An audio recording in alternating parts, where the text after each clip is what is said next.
Hello, everyone. I'm so excited for this episode of Heart to Art, where I talk to author Gayle Gonsalves. She has a new novel out, and it's called My Stories Have No Ending. And this book is incredible. It has so much going on.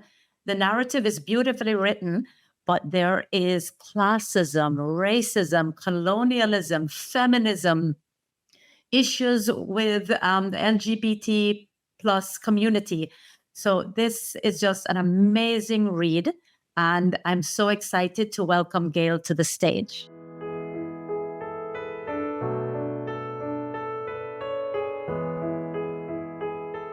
Hello, Gayle. Good morning, Peta-Gaye. How are you? I'm well, and I'm so glad to have you here. I read your book, My Stories Have No Endings, and I just loved it. There was so much going on. There's classism, there is racism. I told my mom about it, and she said, "Oh, that familiar story." So that familiar story is what I'd like you to talk to us about today. Well, first of all, what was the inspiration for writing this book? Sure. The inspiration really came from because I have been writing short stories prior to taking on the novel.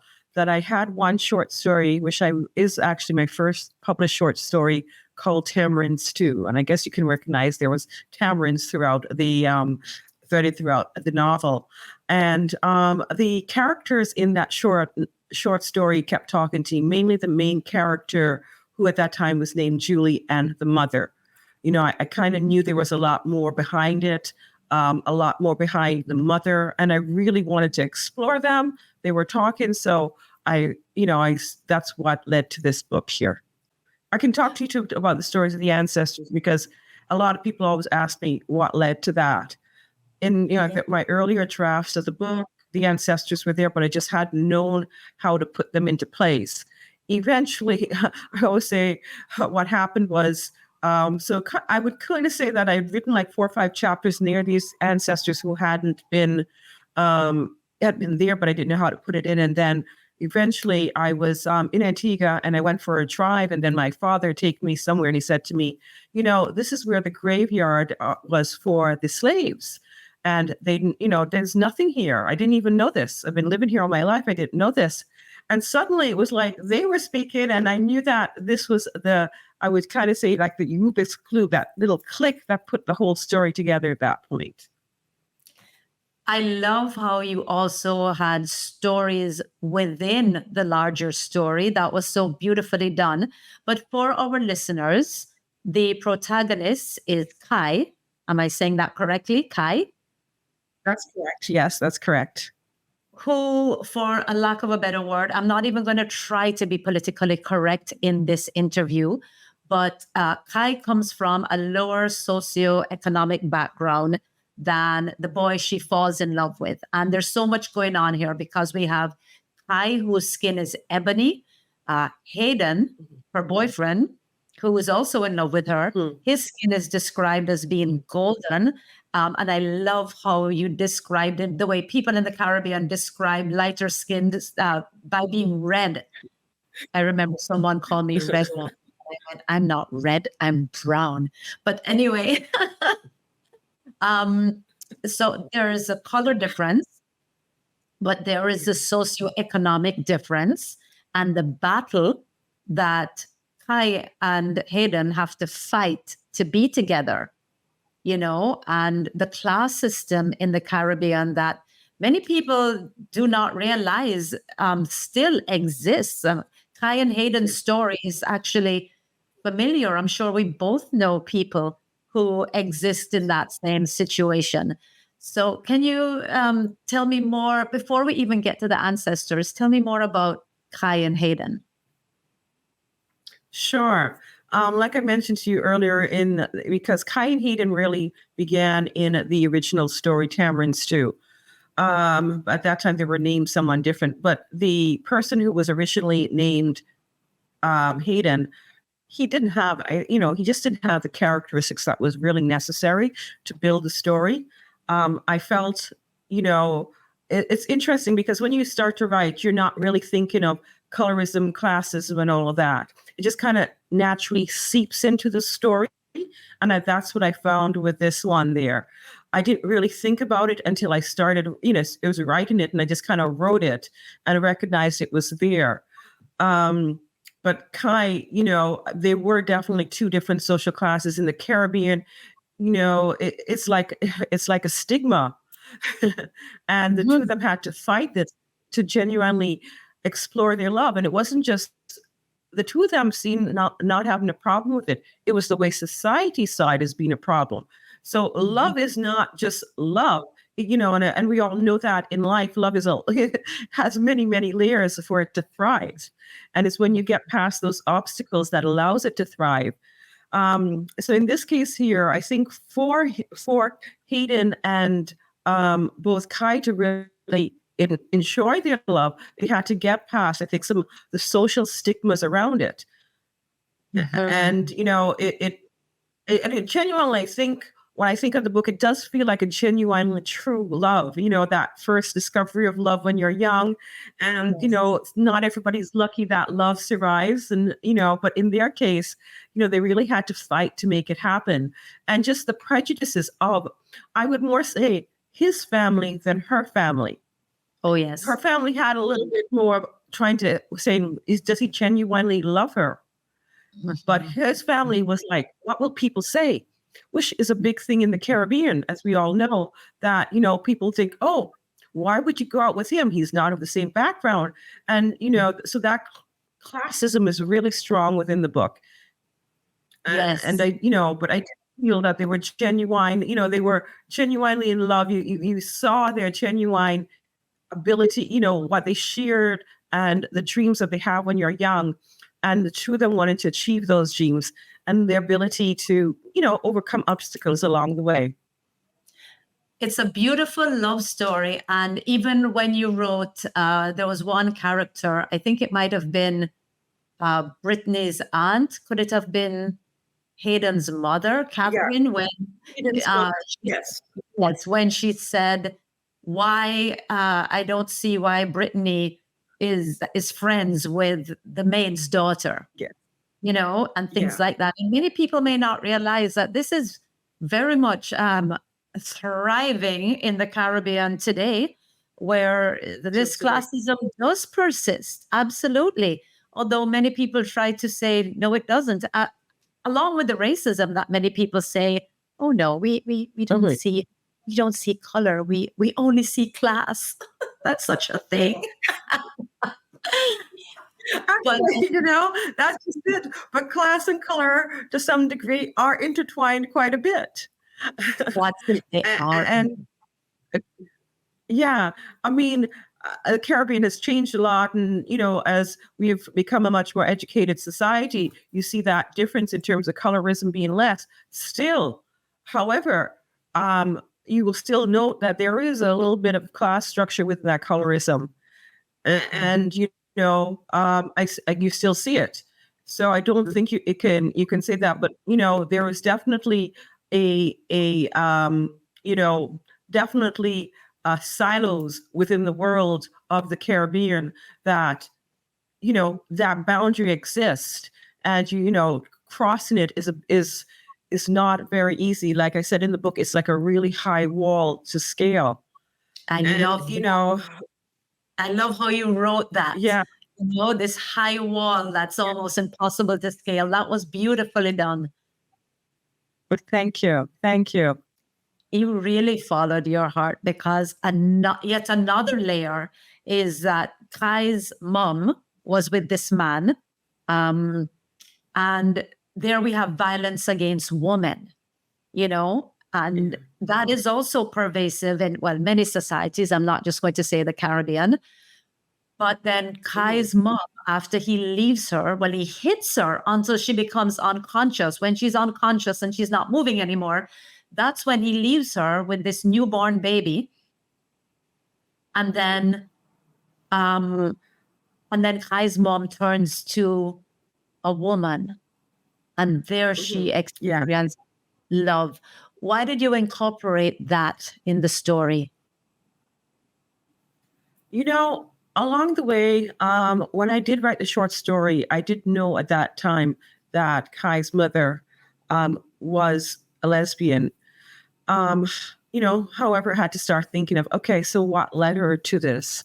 And probably, I've seen this so much in the Caribbean, so many women and not just in the Caribbean, I'll say it all over the world, because just through life, you watch these experiences of women being married and later recognizing that this was a social expectation of them, and they married. And then there really works, their sexuality is not bisexual. They are definitely lesbians. And so they're able to express their love and sexuality in that manner. And I've seen it so many times. Mhm, mhm. Um, I guess I'm honest in saying this. I was one time um, in Antigua, and there was this lady. She just had, I think, her second or third child, and she worked as a waitress in the restaurant. And so my dad said to her, "Oh, you just had a baby. You're back." As she was finishing work, is your partner coming to pick you up? And she said, "I know, I don't have a man anymore. I have a woman." And of course, I thought, you're right.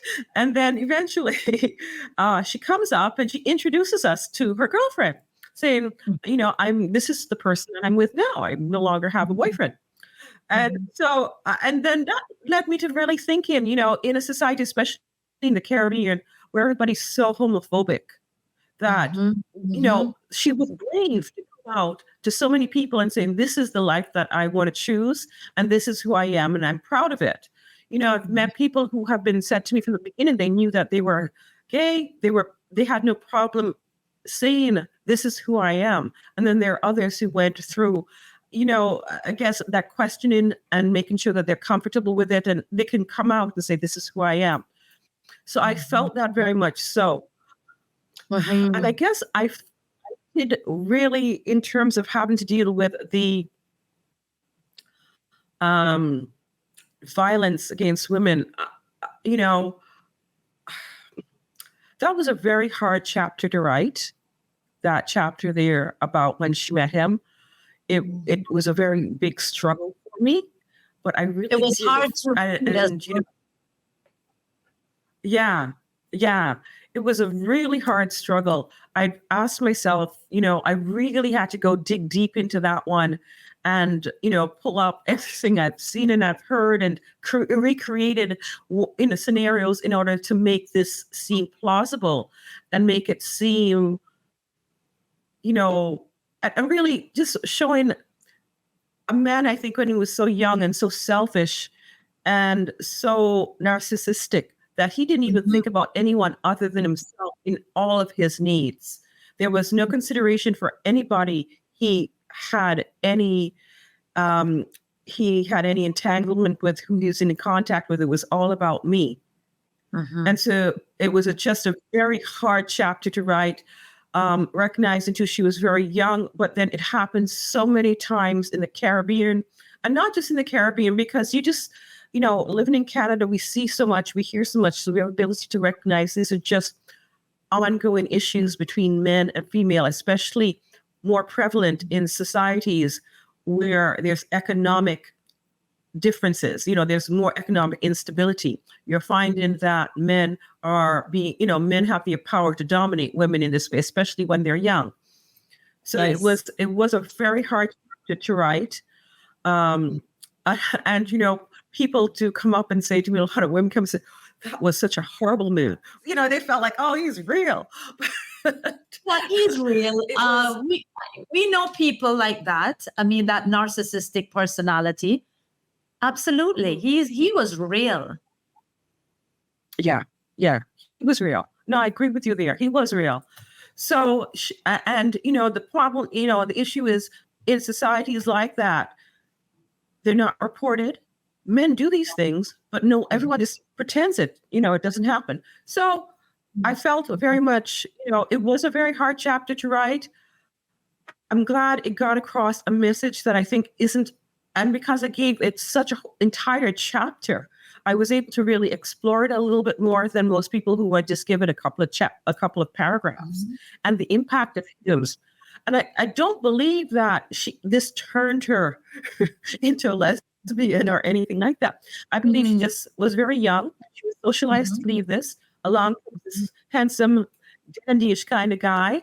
And then she feels special with him. Then along the way, she is caught up in the negativity of that relationship. For sure, for sure.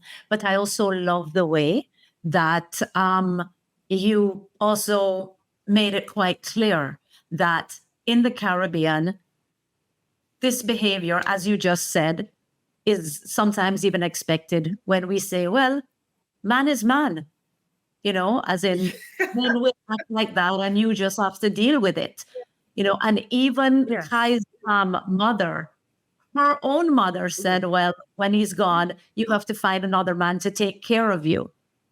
That expectation that a woman cannot get along without a man. Mm-hmm. Yeah. And that is very true. And, that is very true, I would say, of the Caribbean, but throughout the world, the expectation as a woman who cannot survive. And I think it's just basically economic disparity, perceiving women as being more inferior to men. That has caused this problem. Yes. I love how you used the patois to really show colonialism. When Kai went to this prestigious school for girls, and she, speaks patois the first day, she's introducing herself, and she says, "Me come from," and everyone starts laughing, and the teacher reprimands her and says, "We don't speak like that." And it's the whole concept of the Queen's English. I love how you put that in. And then when Kai goes home and she's about to speak patois to her mother, and she says, "Mina no," meaning, and then she quickly changes it, "I don't know." How does that use of patois sort of drive the narrative of the story? Because Kai changes. Yes, Kai does change. I think she has to change in order to survive. Maybe because I go back to the Caribbean regularly, the one thing that you recognize is language is important. I think sometimes we fail to recognize that there are two languages that we do have in the Caribbean. Yes. We do have what you say, Queen's English, and we have our natural patois. In order to I would say, move up in society, to have the better jobs, you have to be able to speak the Queen's English. But as everyone would say, you leave behind when you get to the school gate, and you leave behind the school gate, you are free to talk as you want to talk. But you definitely have to be able to do that Queen's English. I have friends here, they'd say their parents would reprimand them, "Speak properly." We don't speak like that in the side of this house. And that is very true. That is just the way language is perceived in the Caribbean. But you do have to, and it is representative of class too, because you can tell from the different schools that children go to that in certain schools they accept it. Whereas in other schools, when you go to the more, I hate to use the word upper class schools, but that's it. They're like, "No, you can't speak that." And I would probably say in the larger world, you can't. You have to be able to bridge between the two of them. But it definitely, the way you use speech in the Caribbean is definitely indicative of what your background is. Yes. But, as time goes by, people enjoy the language. I mean, we have such a beautiful, colorful language and wonderful ways of using language and describing things that, yeah. And so those sayings, I think, are absolutely wonderful. And I think it's just I think it's important that we find a way to marry the two of them. And one should not be looked down more than the other. Absolutely. But you're so right. I love the idea of marrying the two. I certainly do in my own home, because we use it for effect. We use it when we're storytelling. I think patois is certainly much more passionate and emphatic than the Queen's English. But you are so right when you say to get ahead. in society, any society, you do need English. Absolutely. What do you think of, and I don't know if this is going on in Antigua, but the schools teaching in patois as opposed to English? I know I'm veering off here, but as an author, Yeah. Yeah. I mean, I think it does happen. How do I say this? I'm a little torn between the two, because I think one, that you have to learn to speak English. So to teach in patois is sort of send in as different standard together. I think you need to find, you need to find a way to communicate to a younger generation. I agree that. But, it's kind of like I say here, I see people who are bilingual. And I remember I have a friend who's bilingual. And in her house, they speak French. They go out into the rest of the world, they speak English. So this way, her children learn to be fully bilingual. And I think we have to start taking it on in a similar kind of fashion, saying, okay, inside this, because you're teaching children, you have to communicate to them, but you're teaching them skills to further themselves in the world, so that when they have to go out and make a living, that they have the skill sets that will make them thrive. This one of those skill sets is language and how you communicate. So as much as it's important, like I've seen this when in Antigua, and I'm pretty sure I think it's across the Caribbean. You have private schools and you have government schools. The government school education standard is much lower. And so the children coming out of those schools do not seem to have, some of them are fine. So I'm not putting down everyone there. Some of them definitely recognize the importance of making sure they have good language, but others of them are coming out with just only being able to speak in patois. And nothing to matter. What I need to, I can, do a little bit of my patois. I'm not the best at it. But the point is, I know when I need to use it, I can use it amongst my friends. But when I need to go out into the work world and everything else, I have to present myself in a way that the whole the world can understand me, and not just a subsection of people. Yes. No, go Now ahead. I'm going to move on to the ancestors, because you clearly, as you said before, you went to Antigua. Nobody knew about this graveyard. It's the same in the book at a place called Montula. And, That's correct. And you make it very clear that history is written from the colonizers. And now, Yes. through Kai being very spiritual, she is able to turn her ear to the wind and hear all these untold stories. How did that? What's my question here? It was brilliantly done, first of all. I loved it. And I loved how, you put her in the past and the stories of the past just came alive. Wow. What led you, apart from listening to your father, as he drove you to that area in Antigua, but tell me more about that. Montula. Oh my gosh, I must say, first of all, as I said to you, I'm a short story writer originally. So I found that skill set was really helpful as I was able to marry it in the story, because as you know, Kyle's voice is told in first person. So I was able to utilize that short storytelling and move everything into third person to differentiate the different stories. And it was, everyone has told me it's been very successfully done. And a number of people have come out and told me about the ancestors. As people of the Caribbean, one thing that we don't do is there's just so much, we don't have enough of those stories about that past. I didn't want to be just forward looking and just write a story about slavery, write a story about all of that pain, the suffering of that time frame, because I just thought, that was really why I didn't want to just focus on that alone. But I felt through the ancestors were really able to give life to those stories that needed to be told. They are an important part of who we are as a people. And it's really, you see the difference in our society, and you see the impact of slavery in our society, the pain from it in terms of relationships, the way that people are living their lives. So it's not giving them voice to being able to express their hurt or anything else like that.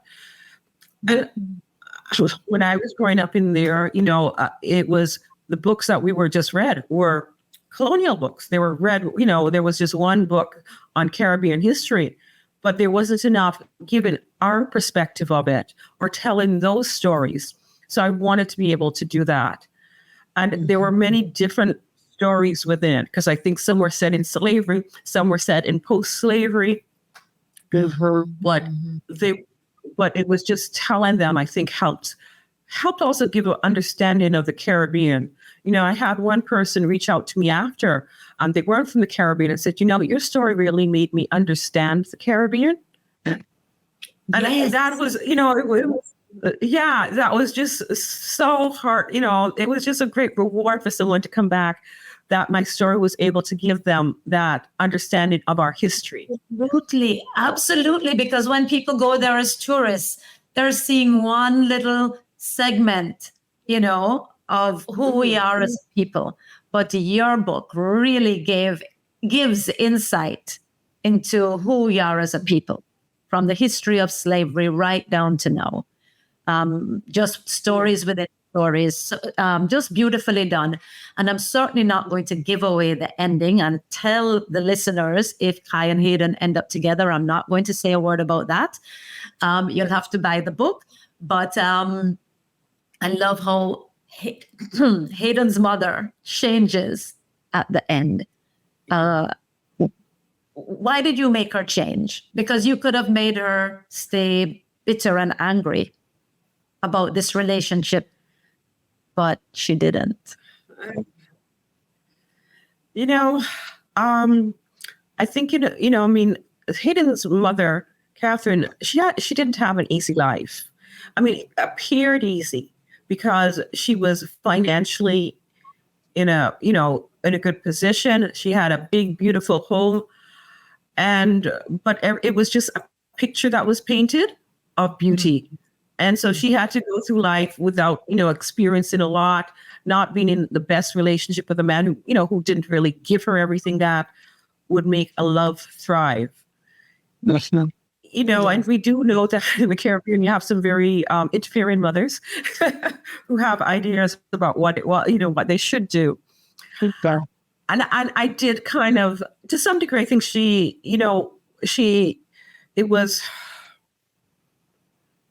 it was her kind of having to recognize she needs to just leave him alone and let him make his life.